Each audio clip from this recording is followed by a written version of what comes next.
Hi. The date and time, let's timestamp it. 11th, and it's 14:35.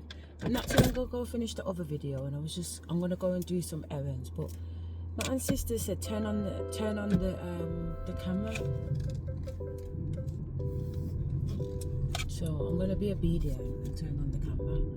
So I'm just pulling out to start going.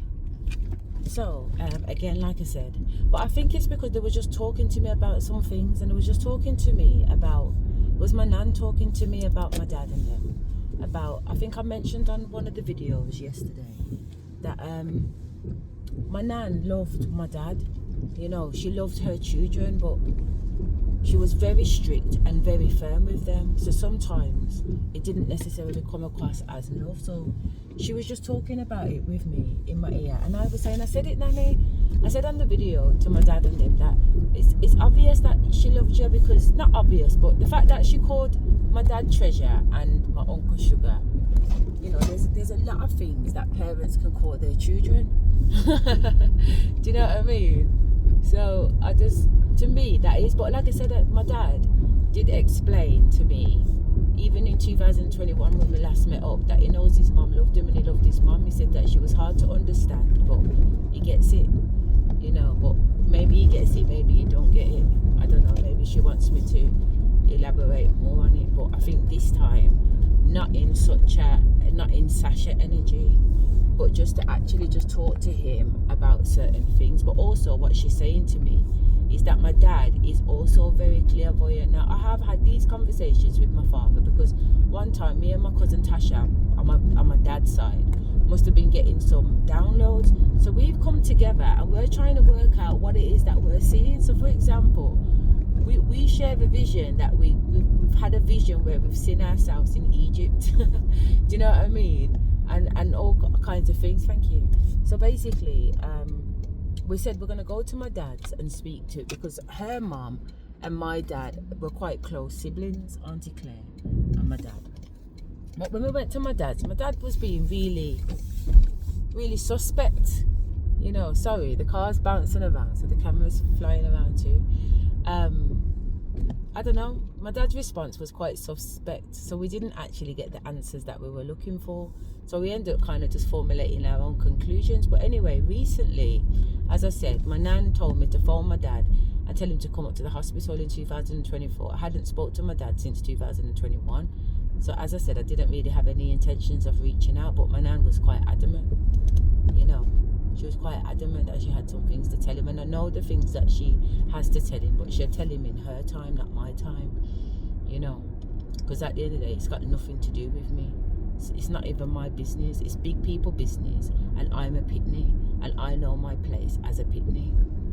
But for some reason, my grandparents really want to tell their pitney them something. So yeah, I think that's a disclosure, perhaps a disclaimer. But yeah, Nanny feels happy that I've said that now. So what will be will be.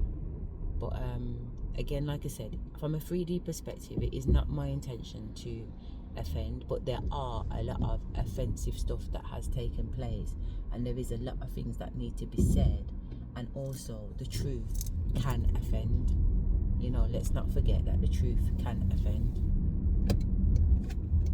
Why are these kids out of school already? And it's only 2:39, and the traffic's building up too. So yeah, it's one of them ones. But I think it's a case of, it's almost like they're calling this a documentary. So some of the downloads that I was getting today when I was in the shower, while the video was recording Bronwyn Tarot 111, I was in the shower. Now, I don't know what it is about water. I know I'm a water sign, I know I'm a mermaid, I know I'm aqua, etc, etc, but for some reason, when I go in the shower, I get a lot of downloads. Now, there are people out there that know this about me and laugh about it, because I can hear even Mike Donovan, but he used to laugh at me while I was sitting there telling him. So anytime he phoned me or I phoned him before the cutter, he would always say, have you had any more visions in the shower? And that's where I am actually, because it's a regular thing. So some of the downloads that I was getting in the shower of the future, and they were telling me what I need to do now, are very, very exciting. Very, very, very exciting. Yesterday I mentioned that I got a download of me doing an interview with this white woman, and what did she ask me? God, why are you pulling out so fast? I can't even remember what she asked me now, but later on I'll jump on that timeline and remember what she was asking. But the point is that I'm having visions of being interviewed about what I'm doing now. Yeah. So as I said, I'm getting these visions in the shower about the future and what I need to do, and it's very, very, very exciting. It's very, very exciting.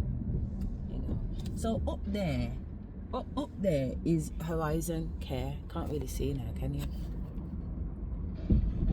No, innit? You can't see. But that building there it's called Horizon Care. That's the company that headhunted me to set up a school for them. So I was in Wolverhampton setting up a school, but while that school was being set up, this school here was going through some trouble with the head teacher. So I was sent down to do an investigation on the head teacher. I had to provide a report for Paul and the directors of the organisation, and based on the findings of that report, the organisation decided to take report the head teacher to the police and Lado. You know what I mean? But like I said, all I did was information collect based on what she had said, based on what the staff had said, based on what the students had said. I can't add my own words or my own opinion. That's not what this is about. When you're conducting something like that, you very much have to be biased from it. And even though when she's talking to her, I'm putting my hands in my head thinking, oh my fucking God, what have you done? But I don't have any judgment, because as a head teacher, I've also put myself in sticky situations. The laddo came for me one time at my school because I had done something that crossed over the line. So what I mean by that is that I had girls that was in danger, and I just jumped in my car and went to the flat and got the girls out of the flat and brought them back to school. But that's not the role of a head teacher. That's the role of a social worker and the police. So can you see how sometimes your passion and your love for the kids will let you step outside yourself? But you think it's because of that, but it's not, because I do have a level head. What it is that the system in terms of social care and the police sometimes fail our young people. They fail our young people, and they don't, not that they always don't because they don't want to. Sometimes it's based on capacity, sometimes it's based on competency, sometimes it's just based on time, sometimes it's based on ignorance. Whatever the reason it's based on, the children sometimes end up being the worst. So I didn't want that for my children, and it was an emergency situation. I had 3 girls in the school with the same name, and they all had an Irish background, and I absolutely love them. I really do love Irish people. They are really funny. There's similarities, put it that way. Let's just drop some cigarettes. They are quite similar. But anyway, these 3 girls. So the main girl knows where the other girl is, and I'm saying to her to tell me, and she's saying no, because you'll tell the police. I said, yeah, I will tell the police. She said, I'm not telling you then, but the girl's in danger. So it's almost like a little kind of she's not going to tell me. The only way she's going to tell me is if she takes me there and think it. And like afterwards, when I thought about it, it was risky.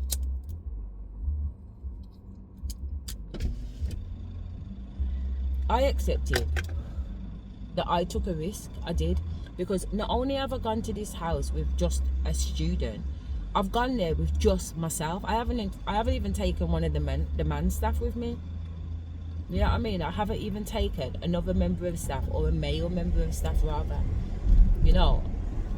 So I'm going on well gangster, because I don't even know what I'm walking into. Sorry, there's an ambulance going past.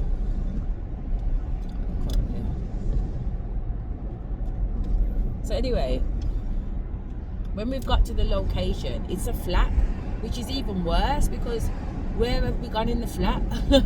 Anyway, we've gone in the flat, and she's brought me to the door. I've knocked on the door, and a boy's come to the door, and I've just told him straight, blood, step aside, rude boy, step aside. And he stepped aside, and I've walked in the house, and the first bedroom, Shannon is on the bed, and I said, Shannon, what's going on?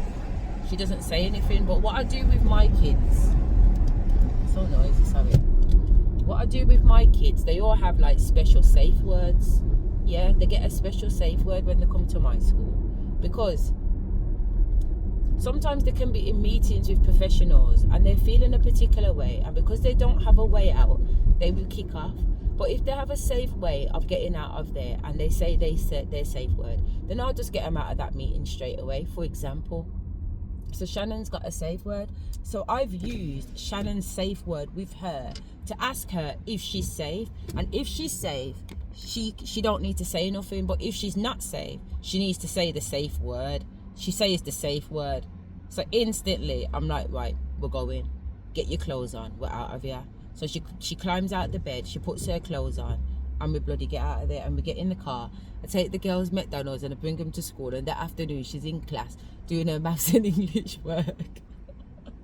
She's doing her maths and English work, she's safe. You know, there's other occasions I've had a phone call at 11 o'clock, half 11 at night. The girls are stranded in town, they've got nowhere to go. So I've called my taxi company that is part of the city council that gets my kids to school and back, because a lot of them come from outside of the area. And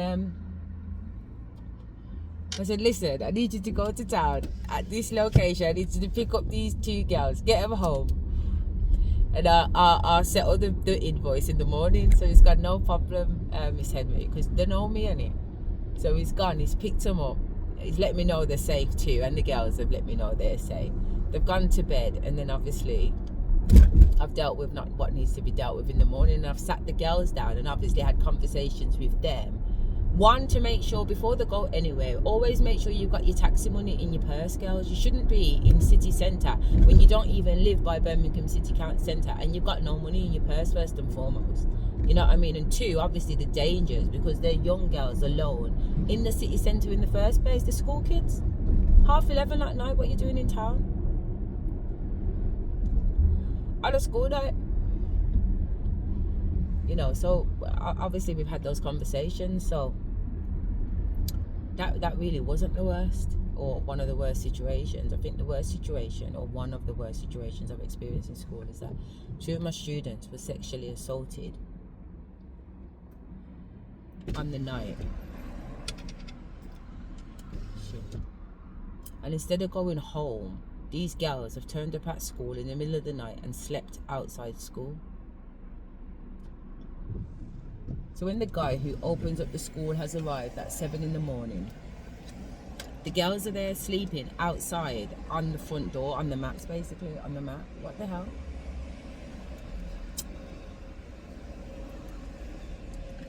Can you imagine? They haven't gone home, they've come to school. That's how safe these kids feel at school. This is how safe the kids feel at school. They'd rather come to school and sleep outside the school until the morning because they know they're going to get the help. It's fucking crazy, man. I'm crying my eyes out right now, really. That's trauma.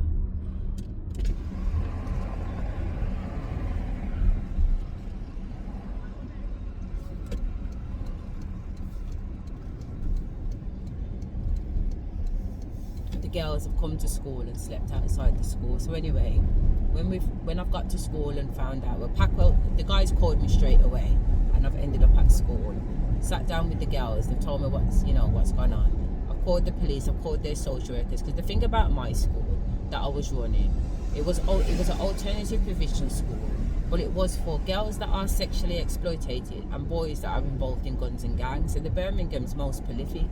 You know, not everybody can manage these type of kids. And when I say manage them, they do need to be managed. Am I going the right way?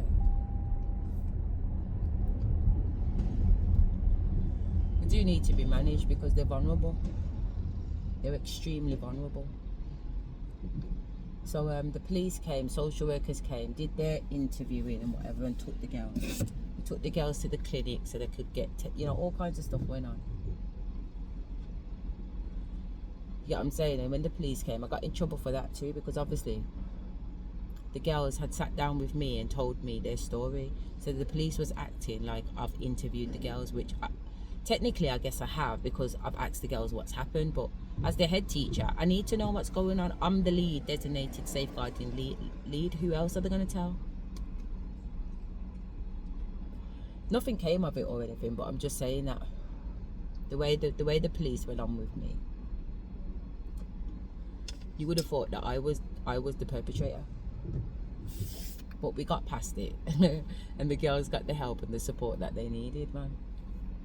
You know, but I'm the kind of head teacher. If they don't turn up to school, I jump in the minibus or my car and I go to their house and I take them out of their bed and I tell them, listen, you got 5 minutes to get ready, because if not, I'm coming in there to put your knickers on. And they know I'm not playing. I'm not playing. I expect you in school because I know school's safe.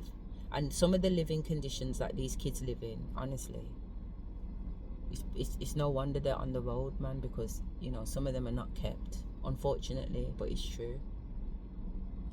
Well, I remember when I was a member of staff at my ex-husband's school, and one of the ladies there had gone to the kids' house, these girls' houses that was at our school, and went there with a knit comb and shampoo, and literally combed out every fucking knit out of the 3 girls' hair, you know. 3 girls. She sat there and combed the knits out of their hair and shampooed their hair. And sometimes, you know, wrongly or rightly, that's what some staff are doing. Some teachers are taking money out of their own pocket and buying the resources in school to make sure the kids have got what they need. Some staff members are going above and beyond. So this head teacher that I've been asked to investigate is one of those teachers. She's one of those teachers that go above and beyond for the kids. But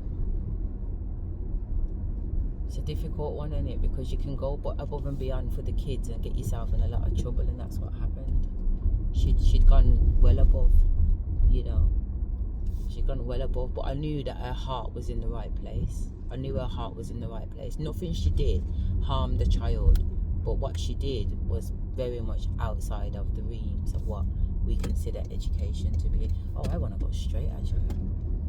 Do I? Yeah, I do. So, you know, it's literally on that level, that you're a teacher, but sometimes in order to help the kids, in order to save the kids, you find yourself blurring the lines between like social worker and teacher, or parent and teacher. So as I said, I've done the report and gone back. Lado's got involved, the police have got involved. So I'm at the hearing where Lado and the police are, and the head teacher and one of the directors of the company. And Lado is now taking over now. It's got nothing to do with me. It's got nothing to do with the company. This is now in the hands of Lado, which are like the school police, if you like, the education police. And Lado has made a decision, and they felt that what she did wasn't redeemable. And then also another member of staff got brought in, and it was her was a completely different situation, but I had to investigate another member of staff at the school regarding something else. And again, that was quite tragic, because it was quite clear that this woman had done nothing wrong. You know, she just trusted the wrong person. Bloody tragic.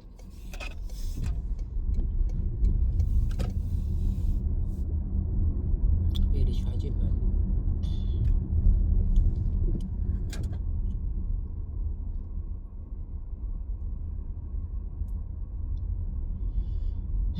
So I'm just pulling up outside the bank because I've got to quickly do something. I think I'm pulling up. Can I fit in there? Nope. Do I want to try? Yeah. Let's try at least.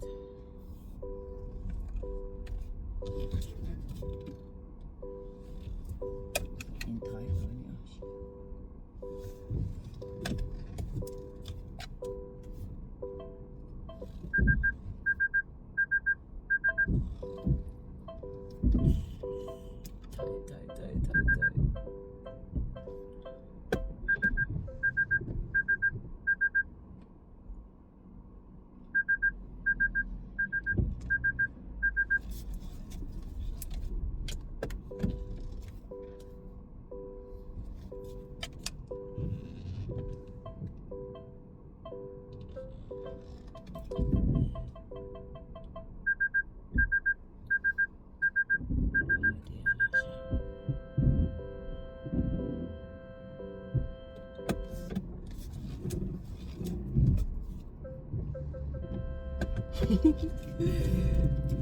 Bumper's a bumper, but I'm not going to be long.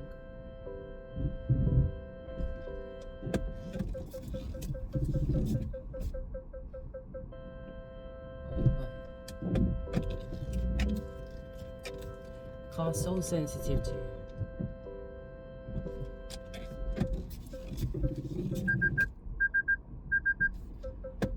Right. So, yeah, the role of a teacher is different. So let me run in the bank. I'll pause the video so I don't have to do 2 videos. I'll pause the video and go in the bank and do what I gotta do. So just a timestamp. It's 2 minutes past 3. I've just got outside the bank, like I said, but I bloody fucking, as I turned off the camera, I'm looking for my bank card. I've left my bloody bank card at the house. What the hell? It's because I've got the cards in my bloody handbag, and I thought I'm not gonna take a handbag. I'll just grab what I need and chuck it in my gym bag. Forgot to take out my rotted hat and purse, man. So anyway, instead I was supposed to go across the road to get a drink from the shop, because I thought, you know what, let me get a drink for the gym. So the shop's closed, so I thought, okay, let me take a little walk down in this little market alleyway. And when I did, I discovered a new Jamaican store owned by a young mixed race guy and his girlfriend. They got a little baby in there. So he's just giving me his Instagram details for the shop. Little Caribbean shop's got Instagram. So you say scan the barcode.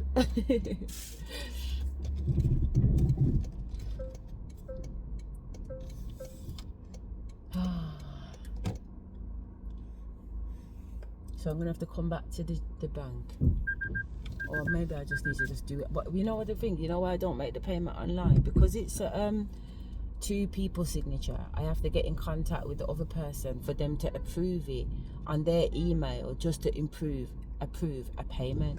So it's so long. So sometimes it's just easier to just come to the bank and just make the payment direct, because it just gets transferred instantly, and I'd rather that than be waiting. Have you done it yet? Because people are busy at different times of the day, innit? So now I'm off to the gym.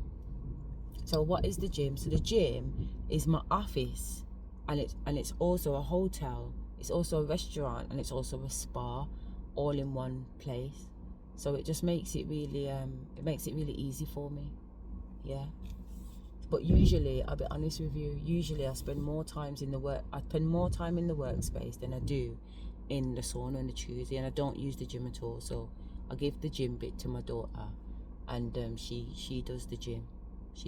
So if I want to do the gym, when I get there, I just give them my name, and they just let me go through, rather than me scanning my card.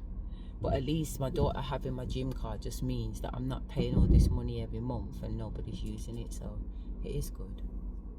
And she likes to go to the gym, whereas I don't. But I did say I'm going to start yoga. Did say I'm going to do a yoga class. So when I get there today, I'm going to find out when the yoga session. I can look on my phone, to be fair, because I do have the app. But at the gym, they've got a TV screen that just literally says everything what's going on throughout the week. So I might have a little butchers on that and find out when yoga is, because I was doing some yoga in Bali and I realised I haven't done yoga since February, you know. So when the woman in Bali was stretching me, I was like, wow, oh my God, my body. And then the next day, she was like, usually people go from 5% capacity, and I said to 10, and she was like, absolutely not.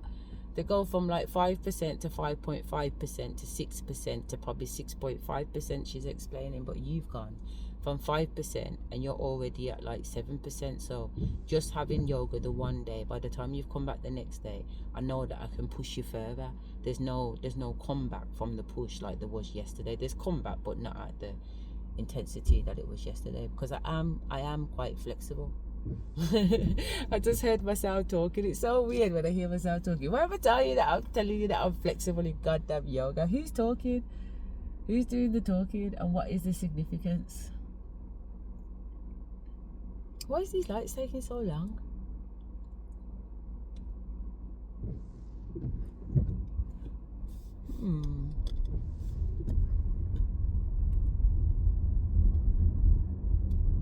I might go this way, you know.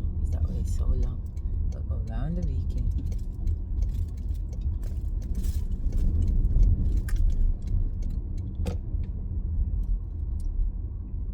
So, yeah.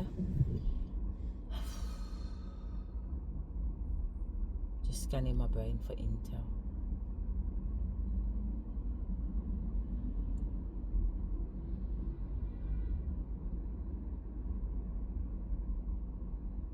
They wanna talk about my mum's mum, Nanny. We did touch on her a little bit yesterday, didn't she? Didn't we? But the way that we touched on her wasn't in the way that they want to touch on her now. So I think I mentioned, I don't understand all this traffic. This is so weird. I'm thinking of going straight then, being as all this traffic's there. Can I go straight? It's straight a one way. I'm not gonna go straight because I think straight might be a one way when I turn. Go on, babe.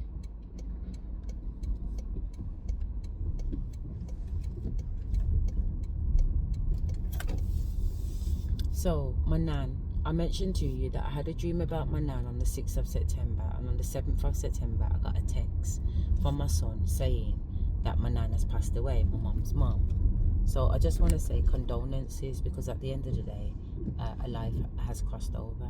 So, condolences to the family, you know, in the passing of Nanny Anderson, first and foremost. And I mentioned yesterday that I did have her on the altar in 2022, and then at some point the ancestors were like, take her off the altar, which I did. And then I'll be honest with you now, I'm in the mental health institution now, yeah, and I'm sleeping in my bed. Yeah, I'm in the first room, so this is the room that I went in from when I got there, so things haven't really developed too far because I'm still in this room. And it's right by the reception office. And basically at this point I'm 2 to 1, so there is 2 members of staff with me every single time, every day, all day. They're in the bedroom with me, or they're you know, or they're in the lobby with me, or they're on the hallway with me, wherever I am. Basically 2 members of staff are. But by this time I'm just staying in my room. I've got a pack of cards in my bag because, believe it or not, my kids have packed me off with my suitcase that I just got back from Africa with. So all my clothes are holiday clothes in this suitcase. So this is what I'm having to wear in the madhouse. But there's also a pack of cards in there. So the staff would play cards with me on the bed. And I'd ask them about their lives and just be really interested. And as I said, majority of the staff were African. So, you know, it got to a point where now we're watching YouTube videos online of how to make fufu, how to make puff puff, how to make egg rolls, how to do everything. And I want to learn everything. And I'm not allowed to leave the building, you know. So basically, at this point, I'm not even allowed to go to the next building where they've got all the interventions like cooking and prayer and painting and whatever else they've got there. I'm a prisoner. I'm a prisoner, basically. I'm a prisoner. And I've got no money or nothing. And I want water, and they're telling me they've got no bottled water. I need to pay for it, which I'm happy to pay for. So I'm trying to say, like, take my bank card because that's all I've got. And they're telling me no. No bank card, no money, no water. So then the worst thing is, at this point, I'm practically crying by the reception because I can't understand why they're treating me so fucking bad. You know what I mean? Because I'm saying at least I need to make a phone call. I'm not allowed to do that. I'm knocking on reception. They're pretending like they can't see me knocking. So I'm crying because I've never been treated like this before. It's a massive shock. So to make it worse, they go and get bottled water from wherever they've got bottled water, and now they're drinking the bottled water in front of me. So you've actually got these mental health staff that are supposed to be trained in mental health, but they're not, taunting me with bottles of water. And you've also got a senior member of staff there, and he's black. And I'm looking at him, and he can see what's going on, but he is not responding to what's going on either. And I'm really looking at this man because you're giving me a look like you care, but your actions don't care. And it's about actions at the end of the day. Your actions do not care. They're fucking standing there drinking water in front of me, and that's what I'm crying about. I need some water. I haven't drunk water in how many days because I've been in and out of consciousness, but now I'm starting to regain back my consciousness. I'm starting to regain myself. Bloody hell, man. Come on. Thank you. So yeah, So again, these are my experiences in the mental health service, and how the staff treat patients. And then as I'm regaining my senses, and now I'm aware of my environment, and I'm talking to some of the other patients that are in the hospital, they're moving really weird, and I'm like, what? I'm trying to figure out what is going on. You got Jenny going, oh. She can't sit down. You got the Asian lady, she's full of bruises. Her arms, her legs, everything's full of bruises. Why is this woman full of bruises? So even when I've gone over to put a blanket on her, because she's literally sleeping on this really cold, hard box-like leather settee in the living room, in the communal area. So you know the blue blankets off the bed, because it's like hospital bed you're sleeping in. I've gone to put one of them over her, and she's like practically jumped out of her skin, which to me is an indication of something horribly wrong. Why would she be jumping like that? So obviously it was about observing what was going on. And I tell you, I'm scared to chat it. Not scared to chat it, I'm upset to chat it. Not scared to chat it, because what I'm chatting is the fucking truth. You know what I mean? But at the same time, it's horrible that you would have to say something like that. You know, and it's clearly she's like that because the staff have dealt with her like that. But I have also witnessed why the staff have also dealt with her like that in a way. It doesn't condone the staff's behavior whatsoever, and to be honest, they all need fucking sacking. But after a while of, you know, so many days and me knowing where I am and all the rest of it, this woman is deliberately jumping up off the settee, running to the kitchen door to run into the kitchen. Now, patients are not allowed in the kitchen. Only certain patients are allowed in the kitchen, because obviously in the kitchen there's a lot of stuff. And, you know, for whatever reason, they won't allow her in the kitchen. So every time she jumps up to go in the kitchen, the staff have got to jump up to get her. So you can kind of see how the ruffle in trying to get the woman back to her seat may have caused bruising.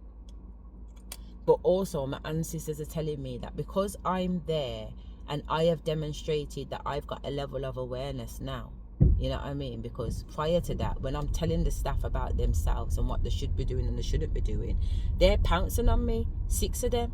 On 3 occasions at least, I had no less than 6 members of staff, because I'm counting them, because I am aware. I'm counting the number of staff that are on me.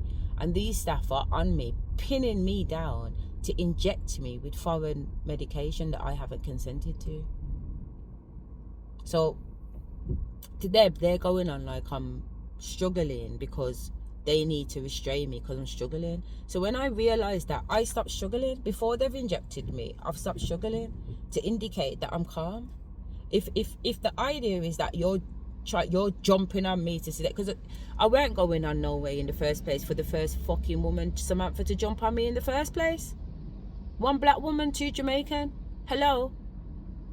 I told her I'm so set for her. It's unreal. My ancestors rotted cut blood.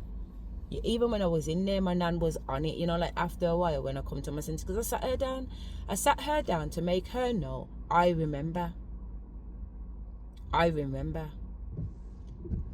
Whatever you thought I was out of it, inside at the back of my eyes was my conscious self, and I saw everything and heard everything too. And this is what I heard. Because at first she was telling me her story, her side of things, and I just put myself on it because I knew exactly what she was talking about and when she was talking about. So I made sure she knew, I knew, and I made her know, I know she's the one chatting. She's the one taking information from in this madhouse and taking it out on the street. A couple of them was too. Do you get what I'm trying to say? Especially in my first week that I was in there. And Spirit's telling me, because obviously I can see. Plus I can hear conversations going on out the window, you know. So I'm standing up by my window, because my window is at the front of the health building, at the front of the building. So it's where the staff park their cars in the morning.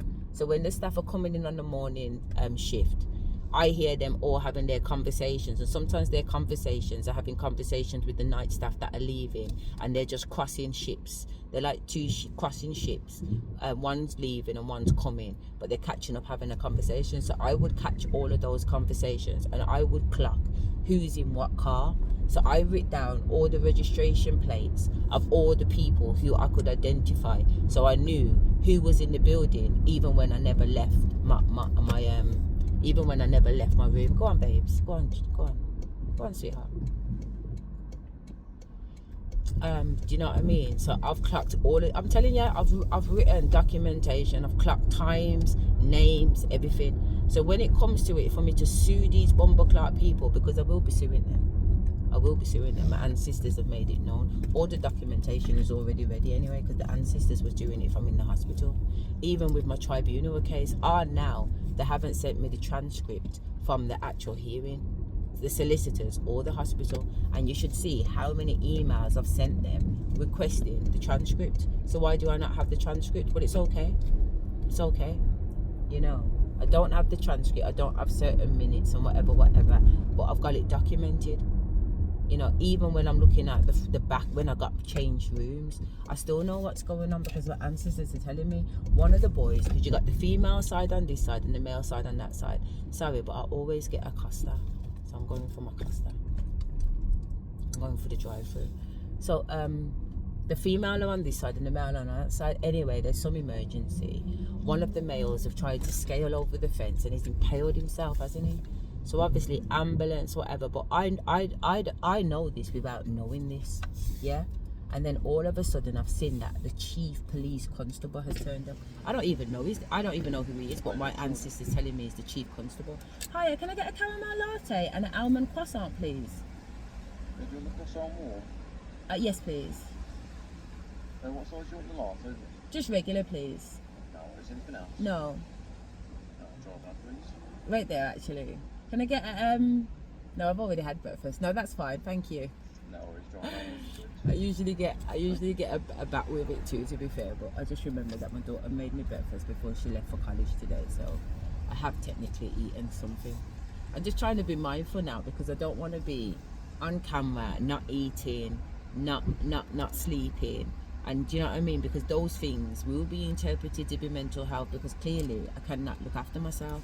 So my ancestors are just making sure that I am paying attention to the physical stuff as well as the spiritual stuff, which again, it's the whole point of this video, isn't it? If I'm able to self-regulate myself while going through something that presents itself as mental health, but because I'm actually a shaman and I am actually doing a shaman practitioner's course, I'm able to demonstrate that actually no, this is spiritual, this is esoteric. So there's an education going on for the audience as well as an education for myself. So Spirit was telling me today that I need to phone Stacey and find out from Stacey if I can record the shamanism practice. So what I'm gonna do, I'm gonna find out if I can phone it and probably even record the conversation. But I've already signed terms and conditions to say that I will not record without permission. So I do need to ask for permission before I record her voice, because that would be the right thing to do. So I'm gonna see if I can give her a ring and then turn off the camera.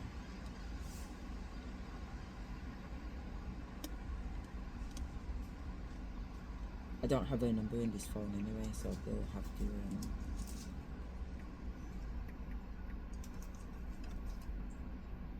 oh, I do have her number, sorry. I do have her number in this phone. Do you have a Costa card? I do, yeah.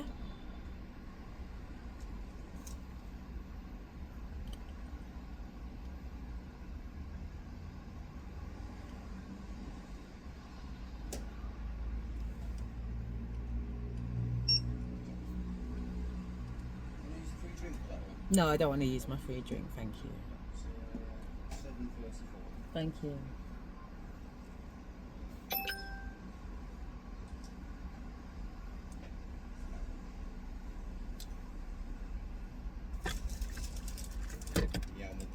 Thank you. Amazing, thank you.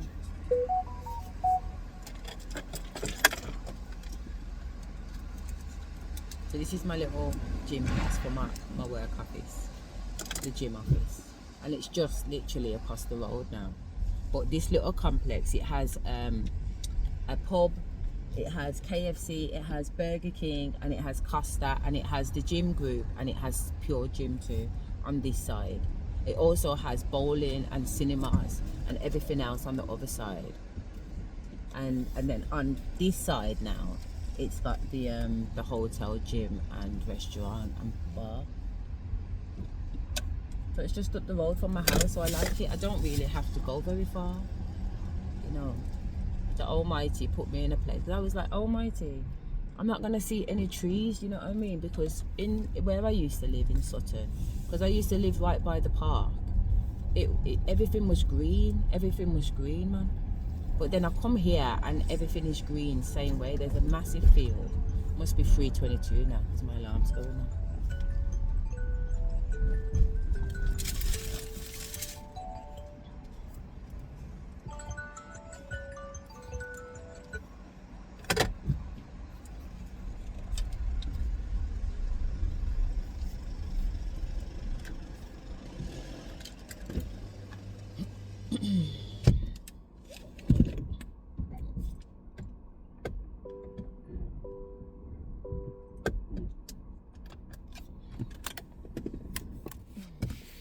So you get parking and everything with it too, so you don't have to worry about parking.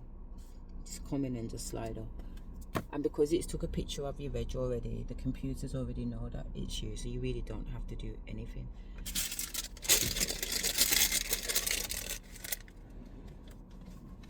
What was I telling you about? Oh.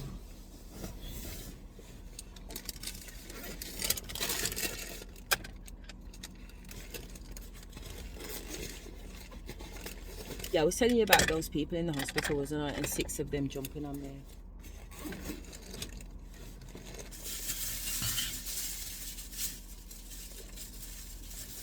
It wasn't cute at all. It was not cute. I don't know if you've seen that, but I just put a bigger in my bag.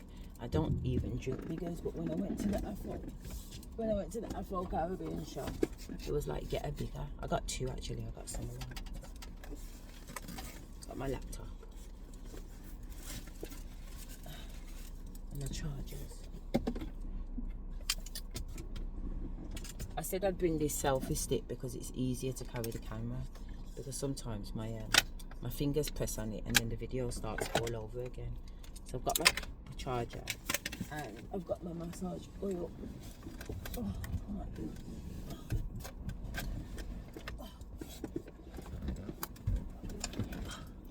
Jesus, I told you I'm flexible.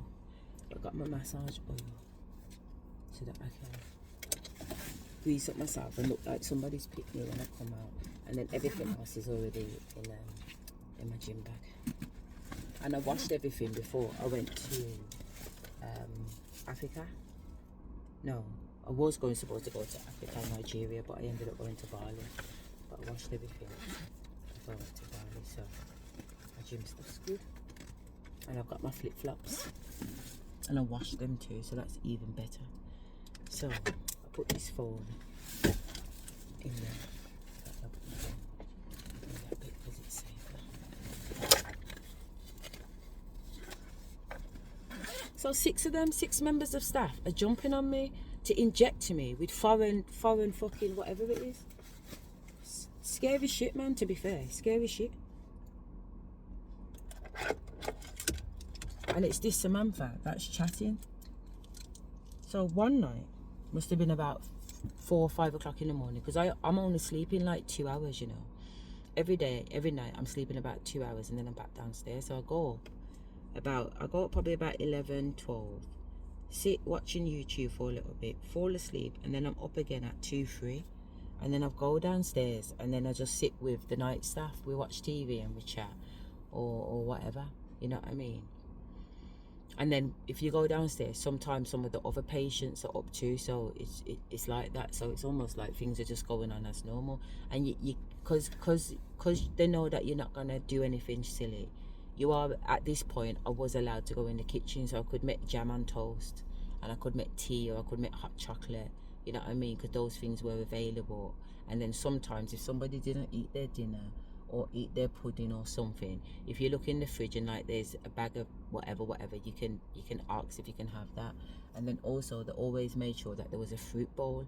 So I love fruit, don't I? I eat a lot of fruit, so I'd go there and I'd take like 2 bananas, a pear, an orange and an apple, and I'd sit there munching on that. They want me to take you inside and show you the office space, and then we can lock off. I'm not sure if I'm even allowed to film in there, to be fair, but I try not to film actual people and just stay on point, I guess. Just keep your focus on me. Right, so why is that wibbling and wobbling all over the place? That can't be right. This thing here, you know, I bought this thing and it's never made sense. Oh, that's tighter now. Okay.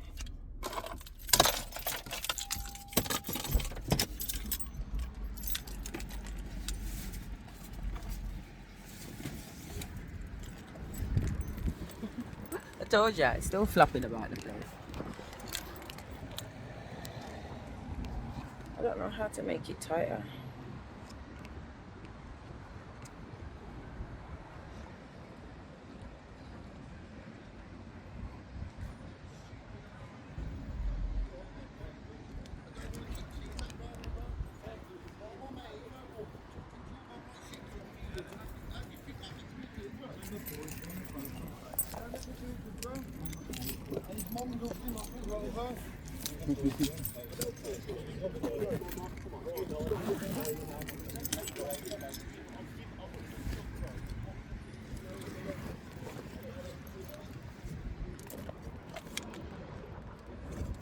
I can't get this bloody thing to keep still, so I'm just gonna have to hold it as best as I can.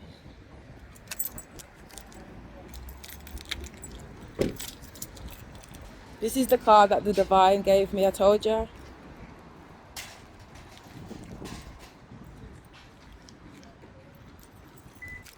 When you get on these missions, I'm telling you, Allah does bless you. Because I can't afford that car. That's cost £55,000. Sorry. that car's only for money blood. There ain't no simple car. That car will drive you home.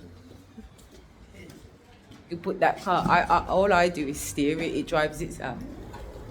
But let me take you out. Oh, they've got Christmas going on. Hello, lovely.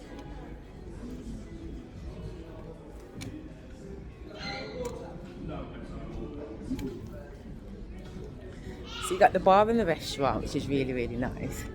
And then here you got Starbucks. Next to Starbucks, you got the office space, which is me. Which I'm going to take you in.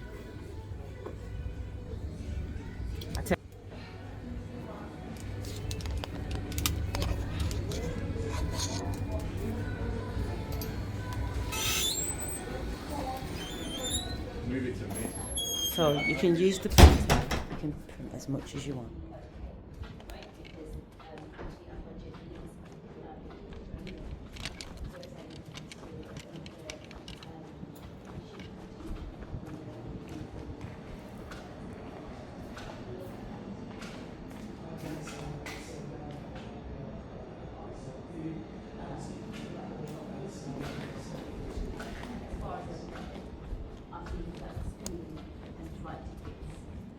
So where we offer LTIP, which is unpaid in euro, in lieu of your, like, we don't.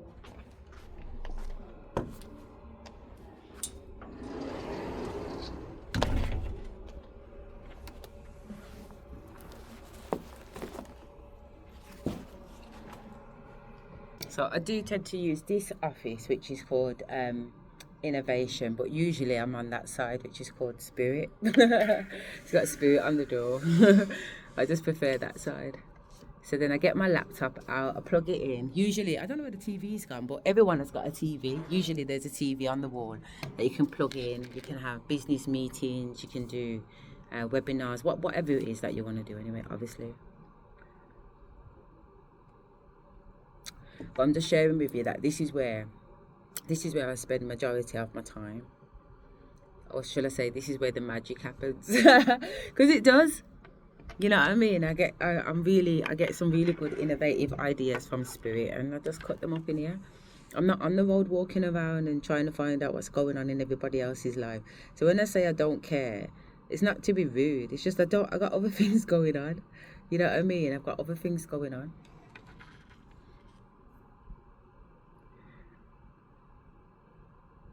and I'll put my music on, or I've got my little earbuds in, which I'm going to use in the gym. And I listen to my music and I crank off, and I sit here dancing and jamming, and everybody walks past. And I literally walk in and I don't say hello to anybody. I just literally walk in and I sit down and I do what I gotta do. I don't make friends. I don't even give eye contact to initiate any such thing. You know what I mean? And there's a particular Asian woman and a black man that are in here now, and they're in here all the time.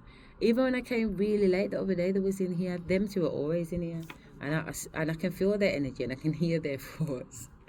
Do you know what I mean? And I still don't engage. They like to talk about me though, don't get me wrong.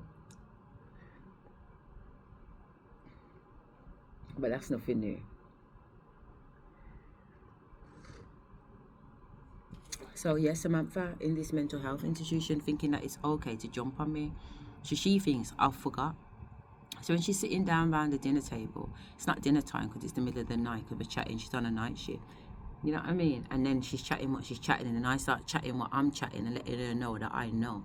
She ain't got much to say. But like I said, my nan is pissed.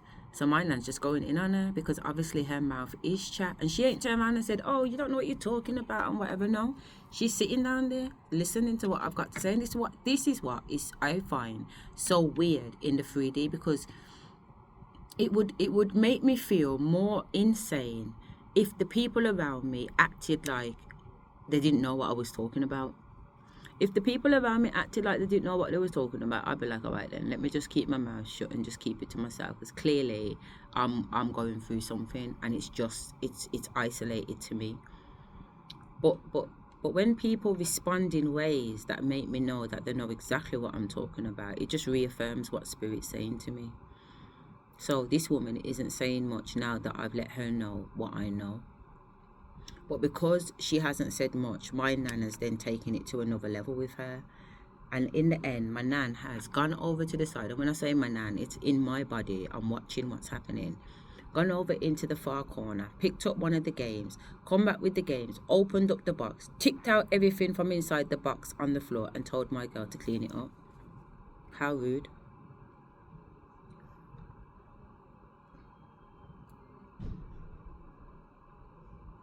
She's sitting there all push up mouth because I'm still chatting. As I'm flinging the toys on the floor, I'm still giving it to her. And a woman, I was about to say Auntie Queenie, but there is a woman there called Kumba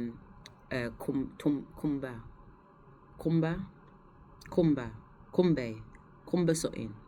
There's a woman there and she looks spitting image of, when I'm in my first week and I'm going in and out, this woman is my Auntie Queenie, and it would not surprise me, to be fair, because obviously my Auntie Queenie is my nanny Rose's daughter.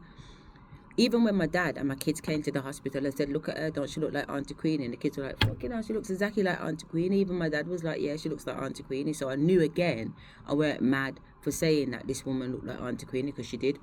What was even scarier though, is that Kumba's best friend in the place, this Asian woman, was called Pinky.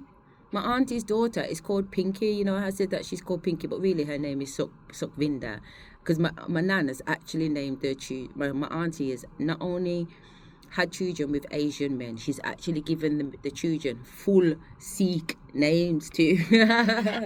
So Pinky is just their pet name. You know, her name is actually Sukvinda or whatever it is. It's crazy. So yeah, this woman is Auntie Queenie. So I've cussed her out because I don't like Auntie Queenie. And as far as I'm concerned, Auntie Queenie don't like me. I remember phoning Auntie Queenie one time and said, you know what, Auntie Queenie, I'm really sorry, I haven't phoned you in a while. And she said, what's the problem? I ain't phoned you either. But it wasn't what she said. It was the message and the energy that came in with what she said.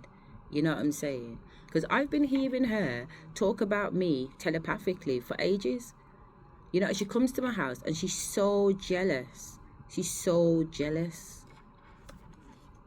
But then she sits there ironing my clothes, dusting the DVDs, helping me out because I've got a lot of kids and I'm pregnant. So, you know, she'll come over and she'll help. But I pay her. She's not doing it for free. She's getting paid. She's cussing, why you know, once she was there when we was getting rid of everything in the house and just literally chucking everything out in 2018 to buy a new. And I think that's what tips her over the edge.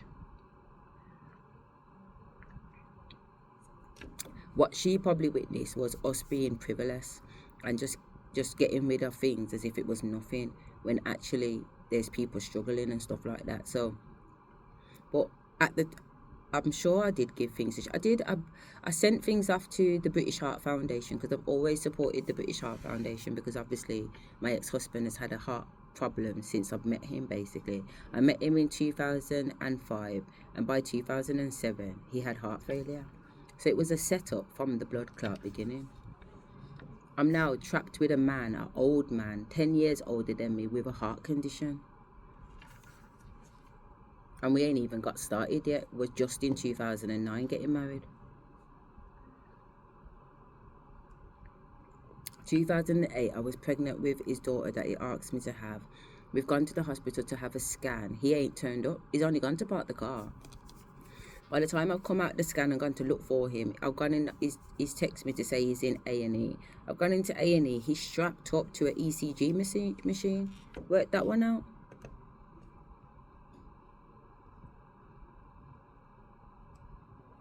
It's just downhill from there, really.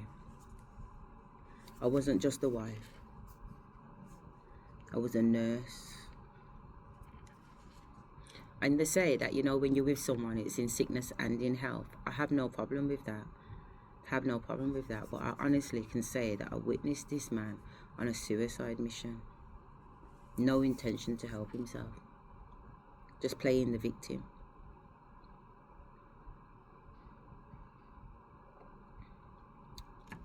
So I did have to leave him in the end, because Spirit told me to. Every time I'm telling him something, I'm saying to him, you need to mash down the business and start again, because it's not built on a good foundation and there's loads of stuff going on. You don't know what you're talking about. I said, listen. Anyway.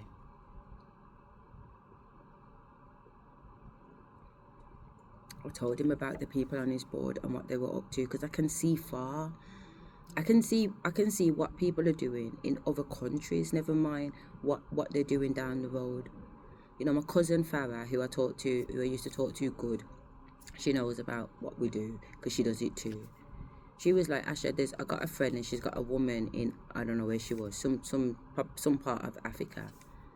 And she's going in for surgery, or she's in surgery. Can I go and just quickly have a look at her and find out how she's doing? And my mind just astral projects, and I'm talking to, what I'm relaying back to my cousin is acceptable for my cousin to know that I've obviously seen this woman, and the information I'm giving her is correct, you know. So even when I've talked about my mom, I don't know whether I'd mentioned this on video, if I was just having the conversation with Nav in the car, but basically, apologies, manners. Basically, we was at my mum's house. This is 2021, and my sister's telling my mum that I've just given all her friends a reading the day before, or whenever it was, and everybody's reading was accurate. And like I said, I don't really pull the cards. I just chat. I like to chat, just chat. So my sister's saying, Mum, let Asha do your reading. Let Asha do a reading for you. She's really good. And my mum's like, no, she's not.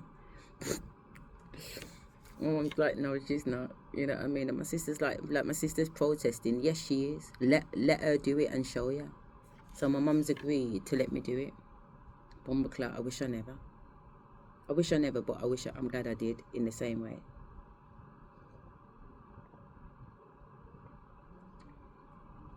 So as I said, I put down my gold cloth, which I've showed you, and I threw my 16 curry shells, and it come out and transpired some things, but some things that I don't mind chatting is, one, it come up about her being pregnant, but the shell that fell on it was upright, so you know you need to pay attention to it. But the baby that it fell in the first triangle, and the first triangle on my cloth is heaven, yeah.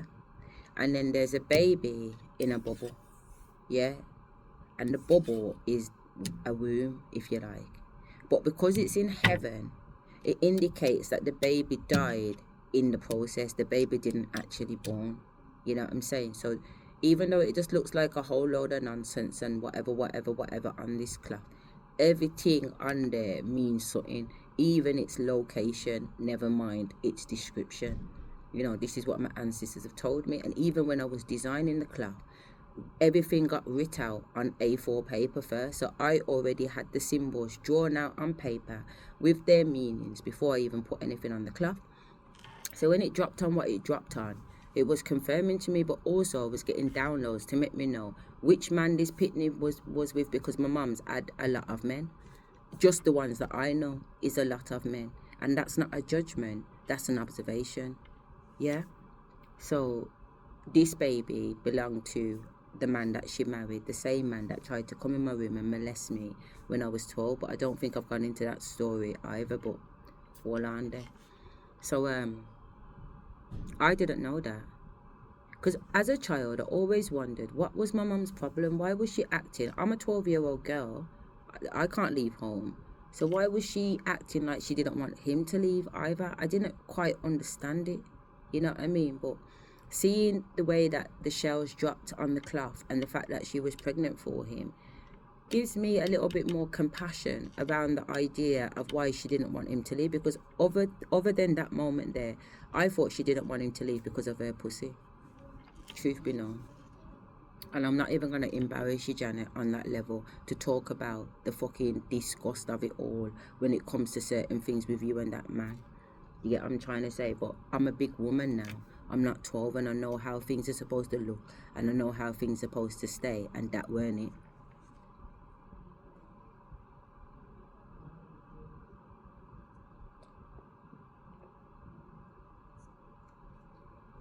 But in 2021, when I found out that she was actually carrying a baby for him, it made me see things a little bit differently, which is good, because it also has helped with the forgiving of situations, you know, because her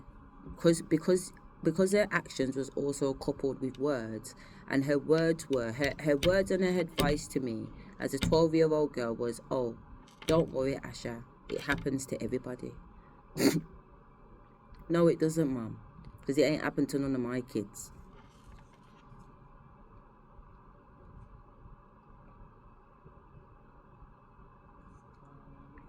I managed to get my children to 26, 24 almost, 17, 12 and 9. And ain't none of them reported to me that anybody has touched them inappropriately or tried to come in their room and molest them. No, Janet, it doesn't happen to everybody. That was the wrong advice that you gave. But I understand why you gave that advice, because in your world, that is possibly true. But your world is not the real world. Your world is not the real world. Your world is an illusion. You live in an illusion because reality is too hard.